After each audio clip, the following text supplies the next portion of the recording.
الحمد لله وكفى وسلام على عباده الذين اصطفى. أما بعد فأعوذ بالله من الشيطان الرجيم. بسم الله الرحمن الرحيم. قال الله تبارك وتعالى في كلامه المجيد والفرقان الحميد: الله لا إله إلا هو الحي القيوم لا تأخذه سنة ولا نوم له ما في السماوات وما في الأرض من ذا الذي يشفع عنده إلا بإذنه يعلم ما بين أيديهم وما خلفهم ولا يحيطون بشيء من علمه إلا بما شاء وسع كرسيه السماوات والأرض ولا يؤوده حفظهما وهو العلي العظيم. وقال النبي صلى الله عليه وسلم: من قرأ آية الكرسي في دبر كل صلاة مكتوبة لم يمنعه من دخول الجنة إلا الموت. صدق الله وصدق رسوله النبي الأمي الكريم ونحن على ذلك لمن الشاهدين والشاكرين والحمد للہ رب العالمین۔ تمام حضرات پیار و محبت سے درود شریف پڑھ لیں۔ اللہم صلی علی محمد وعلی آل محمد کما صلیت علی ابراہیم وعلی آل ابراہیم انک حمید مجید۔ اللہم بارک علی محمد وعلی آل محمد کما بارکت علی ابراہیم وعلی آل ابراہیم انک حمید مجید۔ محترم سامعین و سامعات، اللہ رب العزت نے انسانوں کو پیدا فرمایا۔ پیدا فرمانے کے بعد اللہ رب العزت نے انسانوں کی حفاظت کا انتظام بھی فرمایا۔ کبھی کسی انسان کی حفاظت کسی فرشتے کے ذریعے کی گئی، کبھی کسی انسان کی حفاظت معجزے کے ذریعے کی گئی، کبھی کسی انسان کی حفاظت دنیاوی اسباب کے ذریعے کی گئی۔ بہرحال رحمان کا ہمیشہ یہی منشا رہا ہے کہ وہ چاہتا ہے کہ میرا بندہ میرا فرما بردار بن جائے، میرا بندہ میرے تابعدار ہو جائے۔ اور شیطان کا منشا کیا ہے؟ وہ چاہتا ہے رحمان کا بندہ رحمان کا نافرمان ہو جائے، رحمان کا بندہ رحمان کا باغی ہو جائے۔ چنانچہ شیطان اپنی مختلف چالیں چلتا ہے اور ابن آدم کو اپنے خالق سے باغی بنانے کی کوشش ہی کرتا ہے۔ قرآن مجید کے اندر اللہ رب العزت نے شیطان کے طریقہ واردات کو بیان کیا ہے۔ توجہ کیجئے گا، اللہ رب العزت سورۃ الاعراف کے اندر شیطان کی ان چالوں کو بیان کرتا ہے۔ شیطان کیا کہتا ہے؟ لَآتِيَنَّهُم مِّن بَيْنِ أَيْدِيهِمْ وَمِنْ خَلْفِهِمْ وَعَنْ أَيْمَانِهِمْ وَعَنْ شَمَائِلِهِمْ۔ میں ان کے اوپر وار کروں گا سامنے سے، میں ابن آدم پر وار کروں گا پیچھے سے، میں اب ابن آدم پر وار کروں گا دائیں جانب سے، میں ابن آدم پر وار کروں گا بائیں جانب سے۔ کوئی ایک طرف چھوڑی نہیں ہے اس نے۔ ذرا غور کریں اس کا طریقہ واردات کس طرح ہے. ہمارے سامنے کیا ہے؟ ہر مسلمان کے سامنے جو ہے وہ آخرت ہے. ہر انسان کے سامنے آخرت ہے کہ اس نے آخرت کی طرف جانا ہے. چاہے کوئی آخرت کو مانتا ہو یا نہ مانتا ہو، اس نے آخرت کی طرف جانا ہے. تو شیطان کا طریقہ واردات یہ ہے کہ وہ کوشش کرتا ہے آخرت کا منکر بنا دے. چنانچہ اس کی اس چال کے اندر بہت سے لوگ آئے اور وہ کافر ہو گئے. انہوں نے رب کا انکار کر ڈالا، آخرت کا انکار کر ڈالا، جنت کا انکار کر ڈالا، جہنم کا انکار کر ڈالا، قرآن کا انکار کر ڈالا. اور جو لوگ اس کی اس چال میں نہیں آتے ہیں، جو کم از کم آخرت پر ایمان رکھتے ہیں، تو ان کو وہ امیدیں دلاتا ہے. اللہ غفور الرحیم ہے. چلو آج گناہ میں لگے ہوئے ہو تو کوئی مسئلہ نہیں، شیطان بہلاتا رہتا ہے. آخرت میں دیکھا جائے گا، جب آخرت آئے گی تو پھر دیکھا جائے گا. جیسے ہمارے معاشرے کے اندر لوگ، اکثر لوگ ہوتے ہیں، انہیں کبھی نیکی کی طرف بلاؤ، یا کوئی شخص اٹھ کے انہیں کہہ دیتا ہے کہ فلاں نماز کی طرف چلے جاؤ، تو کہتا ہے یار میری اپنی قبر ہے، میں نے اپنی قبر میں جانا ہے. تو یہ شیطان کی چالیں ہوتی ہیں، انسان کے اوپر واردات کرتا ہے. لیکن بعض خوش قسمت ہوتے ہیں کہ وہ شیطان کی اس چال میں نہیں آتے ہیں، نہ وہ آخرت کا انکار کرتے ہیں، نہ شیطان ان کو بہلا سکتا ہے.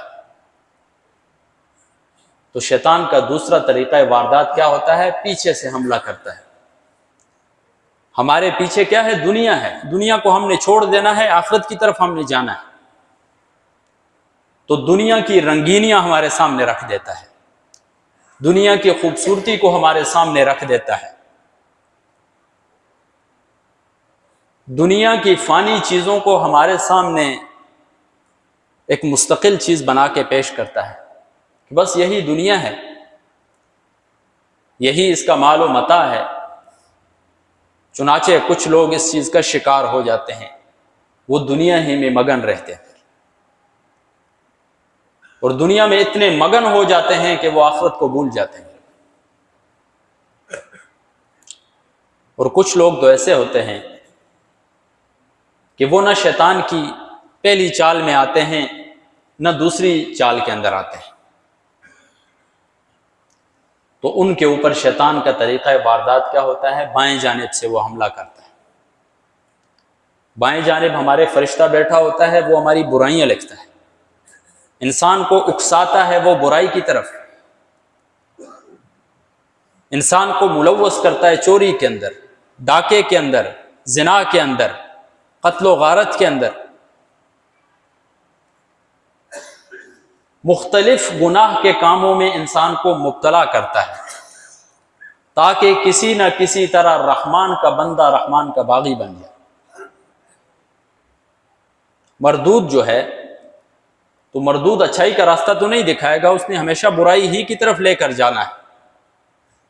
اس نے تو وعدہ کیا ہے کہ میں کسی ابن آدم کو نہیں چھوڑوں گا، یہاں تک کہ ساروں کو ناشکرہ بنا کے چھوڑ دوں. جو لوگ اس کی اس چال کے اندر بھی نہیں آتے ہیں تو دائیں جانب سے ان پر حملہ کرتا ہے. دائیں جانب سے حملہ کیسے کرتا ہے میرے بھائیوں؟ ایک شخص نیکی کر رہا ہے، نیکی کے اندر اسے تکبر میں مبتلا کر دیتا ہے. بندہ صدقہ کر رہا ہے، لوگوں کو دکھانے کے لیے صدقہ کر رہا ہے، وہ تو سمجھ رہا ہے میں صدقہ کر رہا ہوں. شیطان اس کے ساتھ چال کھیلتا ہے، صدقہ کر رہے ہیں، ساتھ سیلفیاں بن رہی ہیں. نماز پڑھ رہا ہے لوگوں کے دکھلاوے کے لیے، جب لوگ نہیں ہوتے ہیں، تنہائی میں نماز پڑھتا ہے تو فی الفور جس طرح کوا چونچ مارتا ہے اس طرح نماز پڑھ کے چلا جاتا ہے. جب لوگ موجود ہوتے ہیں ان کے سامنے لمبی لمبی رکعتیں پڑھتا ہے. قرآن نے اس شخص کے لیے ہلاکت کا لفظ استعمال کیا ہے، فویل للمصلین، ہلاکت ہے ان نمازیوں کے لیے الذین هم عن صلاتهم ساہون، جو اپنی نمازوں سے غافل ہیں، الذین هم یراؤون، وہ لوگ جو دکھلاوا کرتے ہیں ان کے لیے بھی ہلاکت ہے۔ تو میرے بھائیوں کو شیطان جو ہے یہ ابن آدم کے اوپر کوئی کسر نہیں چھوڑتا ہے اس کو راستے سے بھٹکانے کے لیے۔ تو کوئی ایسی چیز ہونی چاہیے جس کے ذریعے اس شیطان کے واردات سے بچا جائے، اس شیطان کو دور کیا جائے۔ وہ ہے میرے بھائیو آیت الکرسی، جس کی میں نے آپ حضرات کے سامنے ابھی تلاوت کی۔ ہم میں سے اکثر لوگوں کو یہ یاد ہوتی ہے، پڑھتے بھی رہتے ہیں، پڑھنی بھی چاہیے، لیکن اکثر لوگ اس کا معنی اور مفہوم نہیں سمجھتے ہیں۔ اس کا معنی کیا ہے، مفہوم کیا ہے، اللہ رب العزت کیا فرما رہا ہے اس آیت کے اندر۔ اور یہ اتنی عظیم آیت ہے میرے بھائیوں کہ جس طرح مہینوں کا سردار رمضان المبارک ہے، دنوں کا سردار جمعۃ المبارک ہے، راتوں کی سردار لیلۃ القدر ہے، اسی طرح قرآن المجید کی آیاتوں کی سردار آیت الکرسی۔ اتنی عظیم تر آیت ہے کہ رسول اللہ صلی اللہ علیہ وسلم حضرت ابی بن کعب سے فرماتے ہیں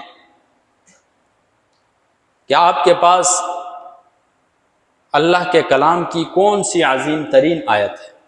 تو وہ فرماتے ہیں اللہ و رسولہ اعلم، اللہ جانتا ہے، اس کا رسول ہی بہتر جانتا ہے۔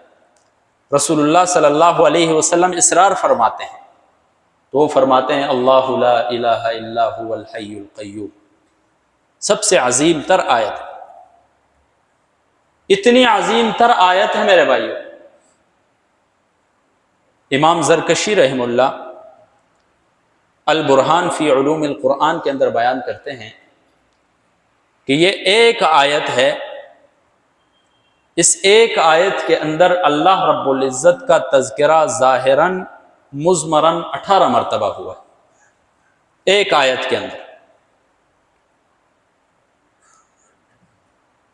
اتنی عظیم ترین آیت ہے۔ اس آیت کے اندر اللہ رب العزت نے ایک دعویٰ پیش کیا ہے اور اس کے اوپر 10 دلیلیں پیش کی۔ اللہ رب العزت توحید کا دعویٰ کرتا ہے، اللہ لا الہ الا ہو، اللہ وہ ہے لا الہ الا ہو، کوئی معبود نہیں ہے سوائے اس کے۔ یہ اللہ رب العزت کا دعویٰ ہے۔ اللہ رب العزت نے ایک دعویٰ پیش کیا اور ہر دعویٰ جو ہے وہ دلیل کو مستلزم ہوتا ہے، اس کے لیے دلیل ضروری ہوتی ہے۔ چنانچہ اللہ رب العزت نے اس آیت الکرسی کے اندر اپنے دعوی توحید کے اوپر 10 دلائل پیش کیے۔ وہ 10 دلائل کیا ہیں؟ پہلی دلیل ہے الحی، وہ زندہ ہے، اس کے علاوہ سب کی زندگی عارضی ہے، سب کی زندگی اپنی نہیں ہے، سب کی زندگی محدود ہے۔ وہی ذات ہے کہ اس کی زندگی مستقل ہے، اپنی ہے اور لامحدود ہے، ازل سے زندہ ہے، ابد تک زندہ رہے گا۔ اس کی زندگی کی نہ انتہا ہے نہ ابتدا ہے۔ کل من علیہا فان ویبقى وجہ ربک ذو الجلال والاکرام، ہر چیز نے فنا ہونا ہے، صرف اس رب کی ذات باقی رہے گی، صرف اس رب نے باقی رہنا ہے۔ کل نفس ذائقۃ الموت، ہر نفس کے اوپر موت آئے گی، ہر نفس نے موت کا ذائقہ چکھنا ہے، چاہے وہ نبی ہے، ولی ہے، عالم ہے، مدبر ہے، فقیہ ہے، ڈاکٹر ہے، بچہ ہے، بوڑھا ہے، مرد ہے، عورت ہے، ہر کسی نے اس موت کا ذائقہ چکھنا۔ حضرت سلیمان علیہ السلام مسجد اقصیٰ کے اندر اپنی عصا کے اوپر ٹیک لگائے ہوئے ہیں، اتنے میں موت آ جاتی ہے۔ اسی کے اوپر ٹیک لگایا اور 1 سال تک اسی کے اوپر ٹیک لگا ہوا ہے. اب جنات ان کے انڈر کام کر رہے ہیں، انہیں کیا پتا ہے کہ 1 سال پہلے ان کی وفات ہو چکی. اور پتہ کیسے چلتا ہے جنات کو؟ جب دیمک لگتی ہے اس لاٹھی کو، اور دیمک لگنے کے بعد وہ لاٹھی کمزور ہوتی ہے، پھر ٹوٹتی ہے. سلیمان علیہ السلام بھی پہلو کے بل ہو جاتے ہیں. تو انہیں پتہ چلتا ہے کہ یہ تو فوت ہو چکے تھے، ہم تو ان کے انڈر 1 سال سے کام کر رہے ہیں. کس کی موت کب آنی ہے، کیسے آنی ہے، کس حالت میں آنی ہے، ہر چیز کو وہ جانتا ہے. زندہ ذات صرف اسی رب کی. القیوم، وہ قائم و دائم ہے، اس کے علاوہ کوئی ذات قائم و دائم نہیں ہے. نہ پہلے سے قائم تھی، نہ بعد میں قائم رہے گی. ایک دن اس نے زائل ہو جانا ہے. قائم و دائم صرف اور صرف اللہ رب العزت کی ذات. شیخ الاسلام ابن تیمیہ رحمہ اللہ فرماتے ہیں کہ اللہ رب العزت کے ناموں میں جو اسم اعظم ہے وہ الحی اور القیوم. اور حدیث شریف کی روح سے اگر اسم اعظم کے ساتھ دعا کی جائے تو اللہ رب العزت قبول فرماتے ہیں. رسول اللہ صلی اللہ علیہ وسلم کی دعاؤں میں بھی باکثرت یہ دونوں الفاظ پائے جاتے تھے. یا حی یا قیوم برحمتک استغیث. تو اپنی دعاؤں کے اندر ان الفاظ کو شامل کریں. لا تأخذہ سنۃ ولا نوم، وہ ایسی ذات ہے کہ نہ اس کو اونگ پکڑتی ہے نہ نیند پکڑتی. جس کو اونگ آ جائے، جس کو نیند آ جائے، جس کے اوپر اونگ طاری ہو جائے، جو نیند کا شکار ہو جائے، وہ کبھی بھی رب نہیں ہو سکتا ہے. رب وہی ہے جس کے اوپر نیند نہیں آتی، جو ازل سے ابد تک ہے رہے گا، اس پر نیند نہیں آئے گی. لا تأخذہ سنۃ ولا نوم لہ ما فی السماوات وما فی الارض. اسی کے لیے ہے جو کچھ آسمانوں میں ہے، جو کچھ زمینوں میں ہے. وہی مالک حقیقی ہے. آج ہمارے پاس جو کچھ ہے وہ ہمارا نہیں ہے، یہ اسی کا ہے.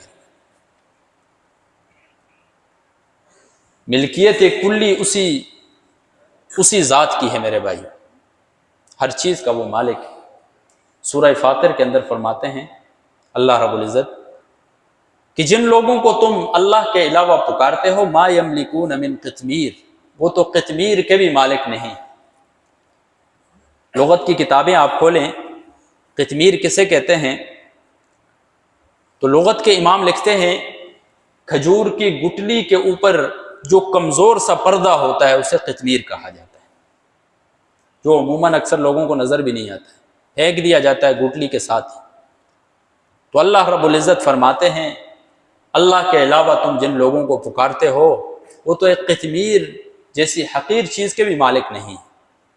میں تو وہ ہوں کہ زمین و آسمانوں کا مالک ہوں، کل کائنات کا مالک ہوں، کائنات کے نظام کا مالک ہوں. لہو ما فی السماوات وما فی الارض، ہر چیز اسی کے لیے. جب کسی دوسرے کی چیز ہوتی ہے اور آپ استعمال کر رہے ہوتے ہیں تو ایک نہ ایک دن وہ پوچھتا ہے. کرائے کا مکان ہو تو مالک مکان بھی کبھی سال میں کبھی مہینے میں آ کر دیکھتا ہے میری چیز کی کیسی حفاظت کر رہا ہے یا نہیں کر رہا. تو آج ہمارے پاس جو لامحدود نعمتیں ہیں میرے بھائیو، یہ اسی رب تعالیٰ کی. ایک نہ ایک دن ان نعمتوں کا سوال ہوگا، ایک نہ ایک دن ان نعمتوں کے بارے میں پوچھا جائے تمہیں ہم نے فلاں نعمت دی تھی، اس کا کیا کیا؟ جوانی دی تھی، اس کا کیا کیا؟ مال دیا تھا، کیسے استعمال کیا؟ کیسے کمایا تھا، کیسے خرچ کیا آگے؟ ہر چیز کا میرے بھائی سوال. من ذا الذی یشفع عندہ الا باذنہ، کون ہے وہ جو سفارش کر دے عندہ اس کے ہاں، الا باذنہ، مگر اس کی اجازت کے ساتھ. کافروں کا یہ وہم و گمان تھا کہ ہمارے جو بت ہیں یہ اللہ کے ہاں ہمارے سفارشی ہوں گے، اللہ کے ہاں جا کر ہماری سفارش کریں گے، تو ہمیں کیا فکر ہے، کہتے تھے۔ تو اللہ رب العزت نے ان کے اس وہم کی تردید کر دی کہ اللہ رب العزت کے ہاں سفارش وہی کر سکتا ہے جس کو اللہ رب العزت اجازت دیتا ہے۔ حضرت ابو ہریرہ رضی اللہ تعالیٰ عنہ تشریف فرما ہے، رسول اللہ صلی اللہ علیہ وسلم سے سوال کرتے ہیں، من اسعد الناس بشفاعتک یا رسول اللہ، اے اللہ کے رسول آپ کی شفاعت کا کون مستحق ہوگا؟ کون ایسا شخص ہے جس کو آپ کی شفاعت نصیب ہوگی، جس کی آپ سفارش کریں گے؟ تو رسول اللہ صلی اللہ علیہ وسلم نے فرمایا، وَهِيَ نَائِلَةٌ مَنْ لَا يُشْرِكْ بِاللَّهِ شَيْئًا، وہ جماعت جس نے اللہ کے ساتھ کبھی بھی شرک نہ ٹھہرایا، وہی سفارش کے، وہی شفاعت کے مستحق ہوں۔ اور جس نے اپنی زندگی میں شرک کیا، اللہ کے ساتھ کسی کو شریک ٹھہرایا، اللہ کی ذات میں یا اللہ کی صفات میں، وہ اس سفارش سے بھی محروم ہو کر۔ آج اپنی زندگی میں ہم غور و فکر کریں کہ ہم کتنے اپنے کاموں کے اندر اخلاص رکھ رہے ہیں، ہمارے کاموں میں کتنی للہیت پائی جا رہی ہے، کتنے کام ہم صرف اللہ رب العزت کے لیے کر رہے ہیں، اور کتنے کام ہم لوگوں کے لیے کر رہے ہیں، لوگوں کے دکھلاوے کے لیے کر رہے ہیں۔ دکھلاوا بھی ایک قسم کا شرک ہے میرے بھائی۔ تو آخرت میں جو ہے کسی کو سفارش کی اجازت نہیں ہوگی، میدان محشر لگا ہوگا، حساب شروع نہیں ہوگا، تو لوگ جائیں گے انبیاء کے پاس بالترتیب، ایک نبی کے پاس، دوسرے نبی کے پاس، تیسرے نبی کے پاس، نفسا نفسی کا عالم ہوگا، حتیٰ کہ آخر میں محمد الرسول اللہ صلی اللہ علیہ وسلم کے پاس سب جائیں۔ رسول اللہ صلی اللہ علیہ وسلم اللہ رب العزت کے سامنے سجدہ ریز ہوں۔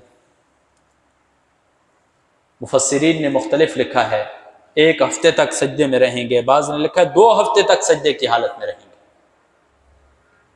اور رسول اللہ صلی اللہ علیہ وسلم فرماتے ہیں، اس سجدے کے اندر میں اللہ رب العزت کی ایسی تعریفیں بیان کروں گا کہ جو ابھی تک مجھے معلوم نہیں ہے۔ اسی وقت اللہ تبارک و تعالیٰ کی طرف سے القاء ہوگی، پھر تب حساب شروع ہوگا میرے۔ تو جیسے آتا ہے کہ قرآن سفارش کرے گا، قرآن کی بعض صورتوں کے بارے میں آتا ہے وہ سفارش کریں گی، حافظ قرآن سفارش کرے گا، عالم سفارش کرے گا، یہ تمام بھی سفارش کریں گے مگر اللہ رب العزت کی اجازت کے ساتھ سفارش کریں گے۔ اللہ رب العزت کی اجازت کے بغیر کوئی سفارش نہیں کر سکتا۔ اور قرآن مجید کے اندر آتا ہے کہ جن لوگوں کو تم اللہ کے علاوہ پکارتے ہو، وہ سفارش تو دور کی بات ہے، آخرت میں تو وہ آپ سے جان پہچان سے انکار کر دیں گے۔ یہ کون ہے؟ ہم تو انہیں پہچانتے ہی نہیں، انکار کر دیں گے میرے بھائی، بے وفائی کر دیں گے میرے۔ تو پکارنے کے لائق وہی ذات ہے، اسی کے پکارنے میں نجات ہے میرے بھائی، اسی کے پکارنے میں خیر ہی خیر ہے، اسی کو پکارا جائے تو وہ خوش ہوتا ہے میرے بھائی، اور وہی ذات پکارنے کے لائق ہے، اس لیے کہ اسی کے لیے ہے، لہو ما فی السماوات و ما فی الارض، زمین و آسمانوں میں جو کچھ بھی ہے اسی کے لیے ہے۔ یعلم ما بین ایدیہم وما خلفہم، وہ ذات جانتی ہے جو کچھ ان کے آگے ہے، جو کچھ ان کے پیچھے ہے۔ ولا یحیطون بشیء من علمہ الا بما شاء، اس ذات کے علم کا احاطہ نہیں کر سکتا کوئی شخص الا بما شاء، مگر اتنی مقدار جسے اللہ رب العزت چاہے۔